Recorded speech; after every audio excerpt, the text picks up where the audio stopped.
لا حول ولا قوة إلا بالله العلي العظيم. أعوذ بالله من شر الشيطان الرجيم. بسم الله الرحمن الرحيم. الحمد لله الذي علا في توحده ودنا في تفرده وأحاط بكل شيء وهو في مكانه، ثم الصلاة والسلام على أشرف الأنبياء والمرسلين مولانا ومولا الثقلين جد الحسن والحسين بالقاسم محمد.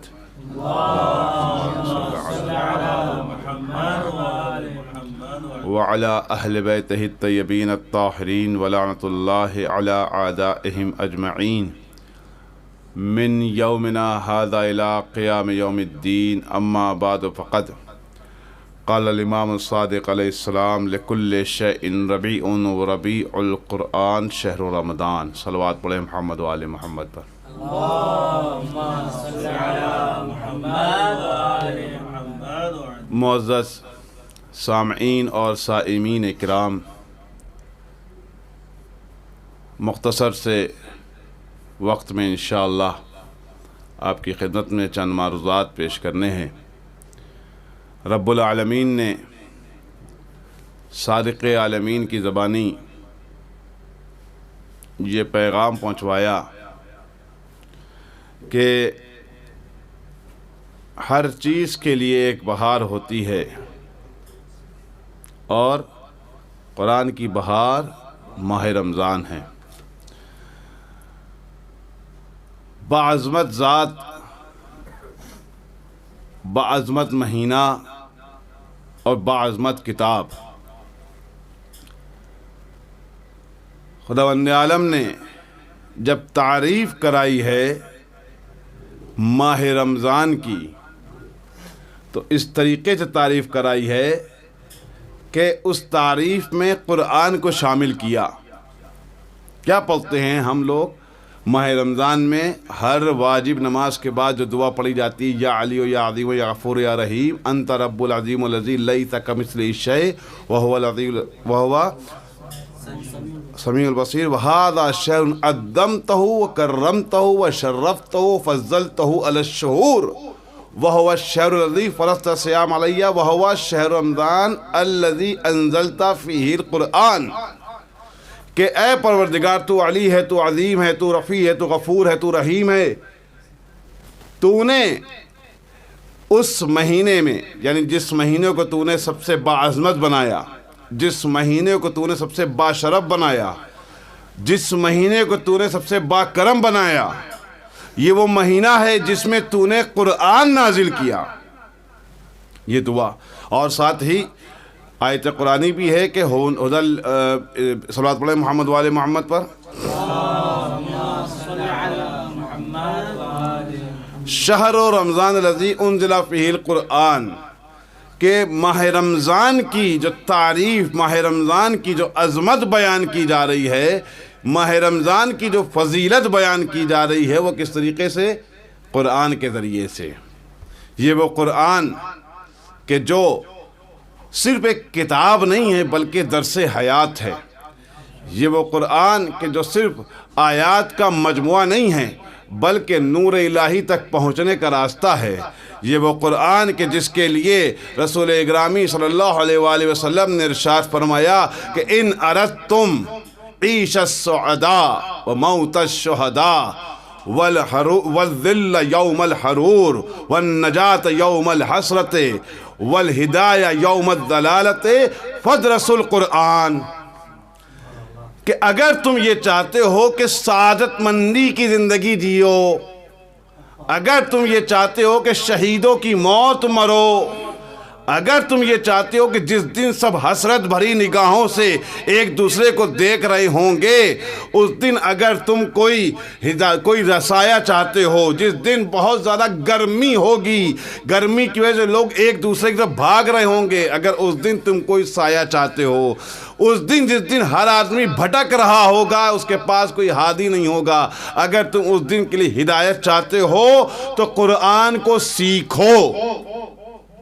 فقرؤ القرآن نہیں، فتل القرآن نہیں، فدرس القرآن، قرآن کو سیکھو، قرآن کو پڑھو، یعنی قرآن میں جو تعلیمات ہم نے تمہیں بتا دی ہیں ان تعلیمات کو سیکھو۔ کیوں؟ فَإِنَّهُ قُرْآنٌ حِرْزٌ مِّنَ الشَّيْطَانِ وَالرُّجْحَانُ فِي الْمِيزَانِ، کہ یہ قرآن جو ہے یہ شیطان سے بچانے کا طریقہ ہے، حرز ہے شیطان سے بچنے کا، اور اگر تم قرآن سیکھے رہو گے تو میزان میں تمہارے لیے کیا ہوگا؟ سنگینی کا سبب بنے گا کہ تمہارا پلہ بھاری رہے گا۔ صلوات پڑھیں محمد وآل محمد پر۔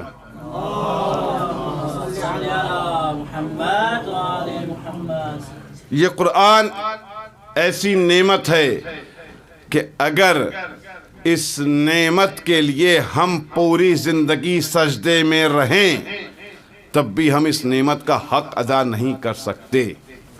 امیر المومنین ارشاد فرماتے ہیں کہ وَاعْلَمُوا أَنَّ هَذَا الْقُرْآنَ هُوَ النَّاصِحُ الَّذِي لَا يَغُشُّ وَالْهَادِيُ الَّذِي لَا يُضِلُّ وَالْمُحَدِّثُ الَّذِي لَا يَكْذِبُ، کہ اے لوگو جان لو کہ یہ وہ قرآن ہے کہ جو ایسا نصیحت کرنے والا ہے جو کبھی دھوکہ نہیں دے گا۔ بہت سارے نصیحت کرنے والے ہیں جو آپ کو دھوکہ دے سکتے ہیں، لیکن یہ ایسا نصیحت کرنے والا ہے جو تمہیں دھوکہ نہیں دے گا، یہ ایسا ہادی ہے جو تم کو گمراہ نہیں کرے گا، یہ ایسا محدث ہے جو کبھی جھوٹ نہیں بولتا ہے۔ وَمَا جَالِسُ هَذَا الْقُرْآنِ أَحَدٌ إِلَّا قَامَ عَنْهُ بِزِيَادَةٍ أَوْ نُقْصَانٍ، ہاں اگر کوئی انسان اس قرآن کی مجالست کو اختیار کر لیتا ہے، صبح و شام قرآن کو اپنے ساتھ رکھتا ہے، صبح و شام قرآنی تعلیمات پہ عمل کرتا ہے، تو اس کے پاس سے کوئی نہیں اٹھے گا، یا پھر زیادتی ہوگی اس میں یا کوئی نقصان ہوگا اس میں۔ پھر ارشاد فرماتے ہیں اما الزیارتُ فی الہدایہ، کہ زیادتی ہدایت میں ہوگی، والنقصان فی العمیٰ، اور نقصان جو اس کی گمراہی میں جو نقصان ہو جائے گا۔ صلوات پڑھے محمد وآل محمد پر۔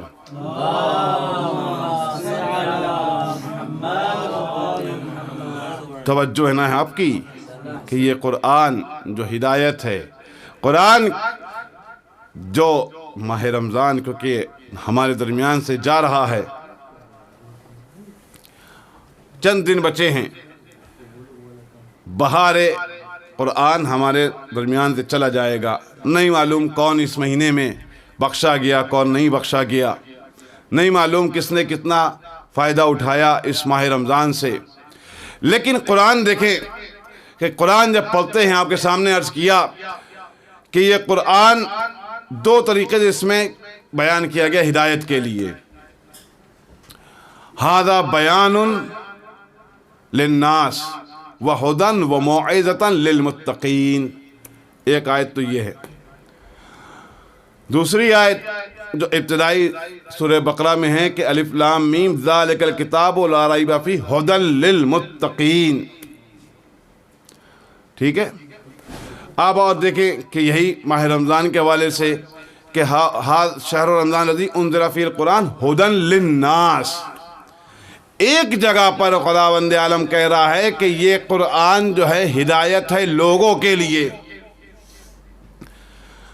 دوسری جگہ پر یہی خداوند عالم کہہ رہا ہے کہ یہ ہدایت ہے متقین کے لیے، یا اور جگہوں پر دیکھیں کہیں محسنین کے لیے ہے، کہیں مومنین کے لیے ہے، کہیں مسلمین کے لیے ہے، لیکن جب دو الگ الگ چیزیں، ایک الناس اور دوسرا المتقین، ناس میں متقین آتے ہیں لیکن متقین میں ناس نہیں آتے ہیں نا، تو یہ کیا تعارض ہے قرآن مجید کی آیتوں میں کہ ایک مرتبہ تو کہہ رہا ہے کہ لوگوں کے لیے ہدایت ہے، اب لوگ میں چاہے مسلمان ہو، چاہے کافر ہو، چاہے مشرک ہو، چاہے منافق ہو، چاہے کوئی بھی ہو، لوگ میں سارے کے سارے آتے ہیں، لیکن متقین میں تو سارے سارے نہیں آتے ہیں نا. متقین یعنی ایک خاص فرد ہے انسان کی جو اس سے ہدایت حاصل کر سکتی ہے. تو کہ تعارض پایا جا رہا ہے؟ کہا نہیں، اس کو علماء نے چند طریقوں سے حل کرنے کی کوشش کی اور بتایا کہ خداوند عالم نے قرآن مجید میں ہدی للناس کیوں کہا اور ہدی للمتقین کیوں کہا. کہا کہ دیکھیں، جب سورج نکلتا ہے تو سب کے لیے نکلتا ہے. سورج جب نکلتا ہے تو سب کے لیے نکلتا ہے، چاہے وہ مسلمان ہو، چاہے کافر ہو، چاہے وہ مشرک ہو، چاہے منافق ہو. لیکن اس سورج کی شعاؤں سے، سورج کی روشنی سے استفادہ صرف وہی کر سکتا ہے جس کے پاس آنکھ ہو. جو انسان اندھا ہوگا اس کے لیے سورج نکلا ہو یا نہ نکلا ہو برابر ہے. تو سورج قرآن کی مانند ہے. سورج قرآن یا سورج کی مانند ہے کہ نکلا تو ہے سورج، لیکن اس سورج کی شعاؤں سے فائدہ کون حاصل کرے گا؟ جو بابصیرت ہوگا. جو اندھا ہوگا وہ سورج کی شعاؤں سے فائدہ حاصل نہیں کر سکتا، کیونکہ اس کے لیے سورج نکلنا اور نہ نکلنا دونوں ہی برابر ہے. تو اس وجہ سے خداوند عالم نے کہا کہ ہدی للناس، ہم نے تمہیں ہدایت کے تمام راستے بیان کر دیے ہیں. اب تم حاصل کرو گے ہدایت تو متقین میں آ جاؤ گے، حاصل نہیں کرو گے تو لوگوں میں ہی رہ کر رہ جاؤ گے. ایک طریقہ. دوسرا طریقہ جو علماء نے بیان کیا وہ یہ ہے کہ ہدی للناس میں بھی لام پایا جاتا ہے اور ہدی للمتقین میں بھی لام پایا جاتا ہے، اور یہ دونوں لام اپنے اعتبار سے الگ الگ کیفیت رکھتے ہیں. اس سے پہلے ہم دیکھتے ہیں ہدایت، جو علامہ طباطبائی نے اپنی تفسیر میزان میں بیان کیا کہ ہدایت دو طرح کی ہوتی ہے. ایک ہدایت تشریعی ہوتی ہے، ایک ہدایت تکوینی ہوتی ہے. ہدایت تشریع کو انہوں نے تعبیر کیا اراد الطریق سے. عام طور سے ہوتا ہے کہ آپ راستے سے جا رہے ہیں، آپ سے کسی نے پوچھا کہ بھئی ہمیں مثال کے طور پر شیخ بشیر کے مکتب جانا ہے. آپ نے کہا سامنے جائیں گے، دائیں ہاتھ پہ بائیں مڑ کے سامنے جو ہے آپ کو مکتب دیجیے. اس کو کہتے ہیں اراد الطریق. میں تکلفاً بیان کر رہا ہوں ورنہ آپ بہتر مجھ سے جانتے ہیں. تو ہدایت تشریع کو انہوں نے کہا کہ اراد الطریق. ایک ہوتی ہدایت تکوینی یعنی ایصال الطریق. راستے میں کوئی طالب علم ملا، اس نے کہا کہ ہمیں مکتب شیخ بشیر جانا. آپ نے کہا ٹھیک ہے چلیے ہم آپ کو پہنچا دیتے ہیں. تو آپ نے اس کو صرف راستہ نہیں دکھایا بلکہ راستے کو اس کے مقصد تک پہنچا دیا. تو یہ ہدایت، دونوں ہدایت یعنی ہدی للناس میں بھی ہدایت ہے، ہدی للمتقین میں بھی ہدایت ہے. ہدی للناس میں بھی ایک لام پایا جاتا ہے، ہدی للمتقین میں بھی ایک لام پایا جاتا ہے. لیکن ہدی للناس میں جو لام پایا جاتا ہے وہ لام غایت اور ہدف والا ہے کہ ہم نے لوگوں کی ہدایت کے لیے یہ قرآن نازل کیا. مقصد پوچھا گیا نا بھئی قرآن کیوں نازل کیا ہے، مقصد کیا ہے، وجہ کیا ہے، ہدف کیا ہے؟ کہا ہدف یہ ہے قرآن نازل کرنے کا تاکہ لوگ اس سے ہدایت حاصل کر لیں. تو یہ جو للناس میں لام ہے یہ لام غایت، لام ہدف ہے. ہدی للمتقین، للمتقین میں جو لام پایا جاتا ہے یہ لام نتیجہ ہے، لام عبرت ہے. یعنی کیا ہے کہ ہم نے لوگوں کی ہدایت کے لیے قرآن نازل ضرور کیا ہے لیکن اس سے ہدایت سے متقین ہی حاصل کر پائیں گے. توجہ کی آپ نے؟ یعنی آیا سب کے لیے ہے لیکن اس سے ہدایت حاصل کون کر پائے گا؟ صرف متقین ہی کر پائیں گے. وجہ کیا ہے کہ صرف متقین ہی ہدایت حاصل کر پائیں گے؟ کیوں؟ کیونکہ متقین کے پاس ہدایت تکوینی ہے، ہدایت تشریعی نہیں ہے. یعنی ہدایت تکوینی آپ کے سامنے عرض کیا کہ لوگوں کو ان کے مقصد تک پہنچا دینا، یہ ہدایت تکوینی ہے. صرف اور صرف آپ دیکھیں کہ تمام فرقے جو ہیں امت مسلمہ میں پائے جاتے ہیں وہ تلاوت قرآن پاک کرتے ہیں. آپ دیکھیں کہ وہ نماز پڑھتے ہیں، آپ دیکھیں کہ وہ زکوٰۃ ادا کرتے ہیں، وہ ماہ رمضان میں روزے بھی رکھ رہے ہیں. ہم سے زیادہ وہ افطاری قربانیاں بھی کرا رہے ہوں گے، ہم سے زیادہ وہ زکوٰۃ بھی دے رہے ہوں گے، دوسرے فرقے بھی پائے جاتے ہیں، لیکن ان کے پاس یہ ہدایت نہیں ہے۔ وجہ یہ ہے کہ ہدایت صرف متقین کے لیے ہے، ہدایت تشریحی کام نہیں آئے گی، ہدایت تکوینی کام آئے گی۔ ہدایت تکوینی کے لیے ہمارے پاس آج تک ایک امام موجود ہے، اور ہدایت متقین کے لیے ہمارے پاس حب امیر المومنین موجود ہے، کیونکہ رسول اللہ نے ارشاد فرمایا یا علی حب کا تقوی والایمان، کہ علی آپ کی محبت تقوی اور ایمان ہے، تو جس کے دل میں علی کی محبت ہوگی وہ متقی ہوگا، وہی اس قرآن سے ہدایت بھی پائے گا، اور ہدایت تکوینی بھی وہی پائے گا جس کا ایمان زندہ ہوگا۔ صلوات پڑھے محمد وآل محمد پر۔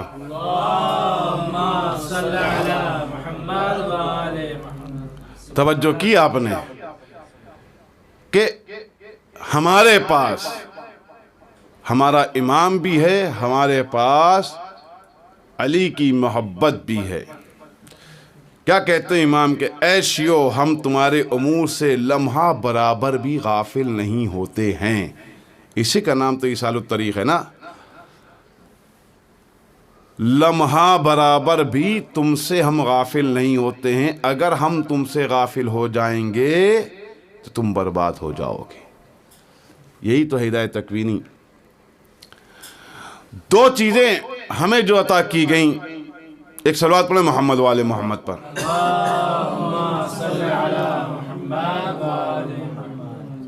وہ کسی اور قوم کو نہیں دی، وہی ہدی للناس ہدی للمتقین والا مسئلہ ہے کہ قرآن آیا سب کے لیے، لیکن ہدایت حاصل کریں گے صرف متقین۔ امیر المومنین امام سب کے لیے ہیں، لیکن متقین کے امام کہلائیں، کیونکہ تقوی جن کے پاس ہوگا انہی کے امام ہوں گے۔ امیر سب کے لیے ہیں، لیکن مومنین کے لیے امیر المومنین ہوں گے۔ کیوں؟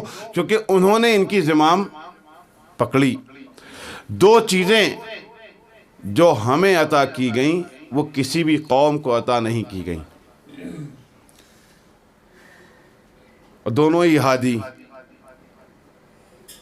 کتاب، ایک ہادی کتاب کی شکل میں اور ایک ہادی امیر المومنین کی شکل میں۔ کسی اور قوم کے پاس سب کے لیے تھے امیر المومنین، سب کے لیے ہیں امام، سب کے لیے خلیفہ۔ خداوند عالم کسی خاص قوم کے لیے تو نہیں بھیجے گا نا، کیونکہ خداوند عالم رحمان بھی ہے اور رحیم بھی ہے۔ اس کی رحمانیت کا تقاضا یہ ہے کہ تمام لوگ اس سے فیض حاصل کریں، رحیمیت کا تقاضا یہ ہے کہ خاص جو اس کے بندے جو اس پہ ایمان رکھتے ہیں وہ اس سے استفادہ حاصل کریں۔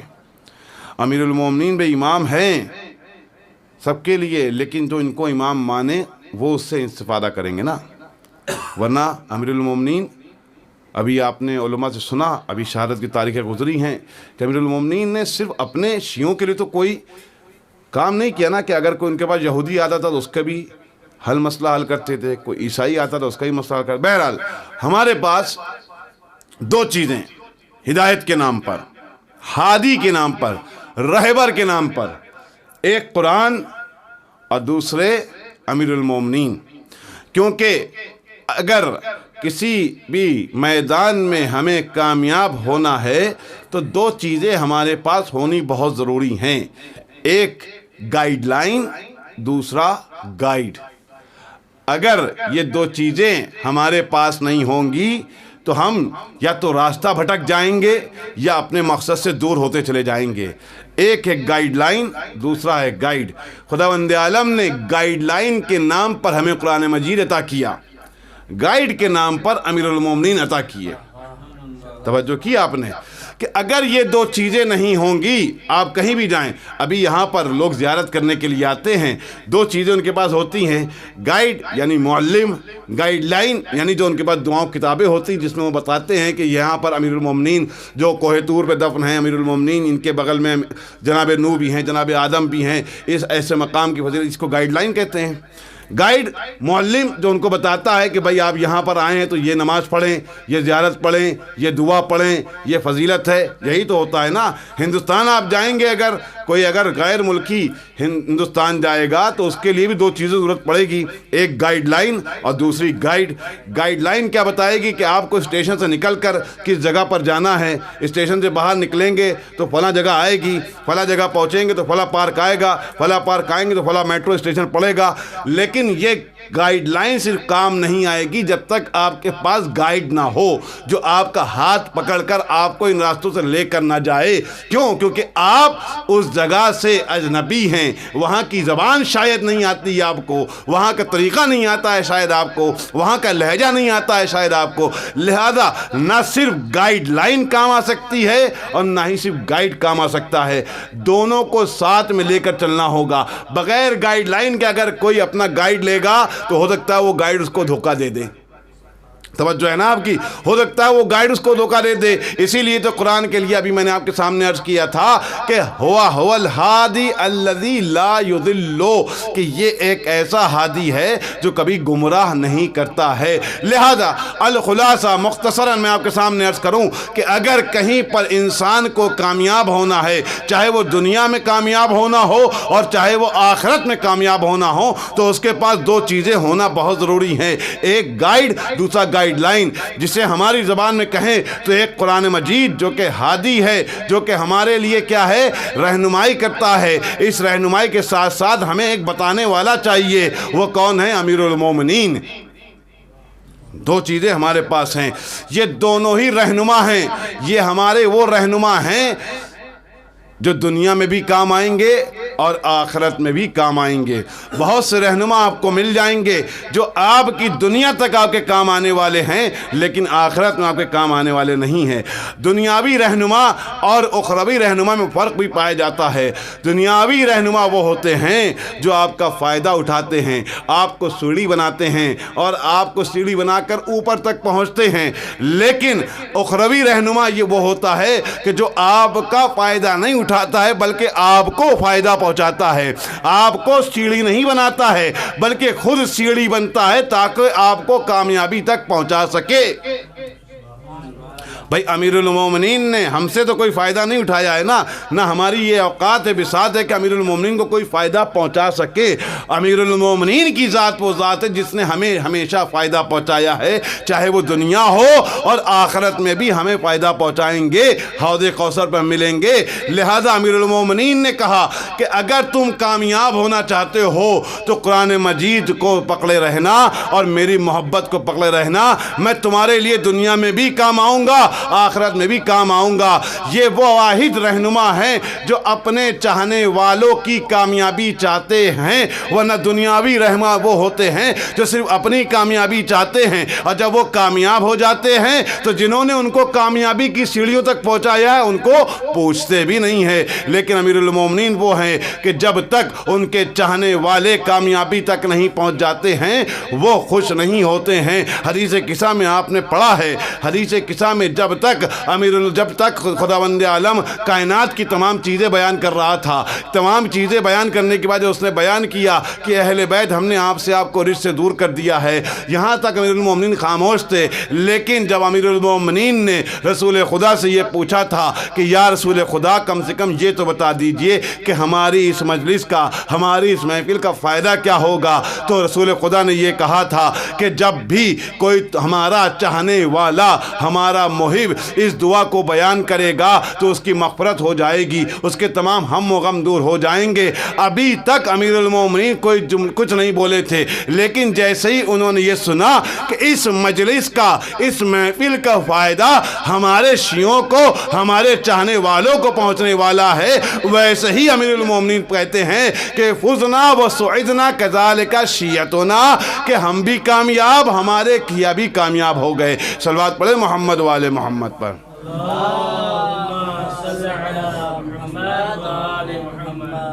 توجہ ہے نا آپ کی کہ یہ قرآن جو ہمارے لیے ہادی ہے، لیکن یہی قرآن ہم دیکھیں تو ماہ رمضان میں کبھی 2 پارہ ہوتے ہوئے دکھا ہمیں۔ یہی وہ قرآن کبھی ماہ سفر میں جس کے ٹکڑے ہوتے ہوئے دیکھے ہم نے، یہی وہ قرآن کبھی جس کی پسلیاں ٹوٹتے ہوئے دیکھی ہم نے، یہی وہ قرآن کہ کربلا کے میدان میں جس کو پامال بھی کیا گیا، یہ وہ قرآن کہ کبھی جس کو نیزوں پر بلند کیا گیا، یہ وہ قرآن کہ کبھی جس کی بے حرمتی کی گئی، یہ قرآن کا پہلا سرا یا پہلا پارہ آپ کہہ لیں کہ جو 21 رمضان المبارک کو جس کو 2 پارہ کر دیا گیا، شہید کر دیا گیا۔ آپ علماء سے سنتے رہتے ہیں کہ جب امیر المومنین کی ضربت لگی اور طبیب نے یہ کہا تھا کہ علی کو اس وقت سب سے زیادہ ضرورت دودھ کی ہے، تو کوفے کے یتیم بچے اپنے ننھے ہاتھوں میں دودھ کا پیالہ لے کر آ گئے تھے اور امیر المومنین کے دروازے پہنچ گئے تھے کہ امیر المومنین ہمارا دودھ آج آپ کے کام آ جائے، ہمارا دودھ آج آپ پی لیجئے۔ ابن ملجم نے صرف امیر المومنین کو شہید نہیں کیا ہے، بلکہ کوفے میں جو بچے یتیم تھے ان کو دوبارہ یتیم کر دیا تھا، کیونکہ واحد امیر المومنین تھے جو ان یتیموں کی کفالت کیا کرتے تھے، واحد امیر المومنین تھے جو ان یتیموں پر دست شفقت پھیرا کرتے تھے، واحد امیر المومنین تھے جو ان یتیموں سے محبت کیا کرتے تھے۔ لیکن میں کوفے کے یتیموں سے کہوں گا، اے کوفے کے یتیموں، یقیناً امیر المومنین سے بڑا شفیق تمہارے لیے کوئی نہیں تھا، یقیناً امیر المومنین تمہارے لیے دانا اور پانی لے کر آیا کرتے تھے، یقیناً امیر المومنین تم سے محبت کیا کرتے تھے، لیکن امیر المومنین کے بعد کوفے میں تمہارے گالوں پر تماچا نہیں مارا جائے گا، یقیناً امیر المومنین کے بعد کوفے میں تمہارے دامن میں آگ نہیں لگائی جائے گی، ہاں امیر المومنین کے بعد تمہیں مارا نہیں جائے گا، امیر المومنین کے بعد تمہیں پیاسا نہیں کیا جائے گا، ہاں لیکن اے کوفے کے یتیموں، ہم نے کربلا میں ایک یتیمہ دیکھی، جب وہ یتیم ہو گئی تو اس کے گالوں پر تماچے بھی مارے جا رہے تھے، اس کے تازیانہ بھی مارا جا رہا تھا، اس کو پیاسا بھی رکھا جا رہا تھا۔ لعنت اللہ القوم الظالمین، سيعلم الذين ظلموا أي منقلب ينقلبون، إنا لله وإنا إليه راجعون۔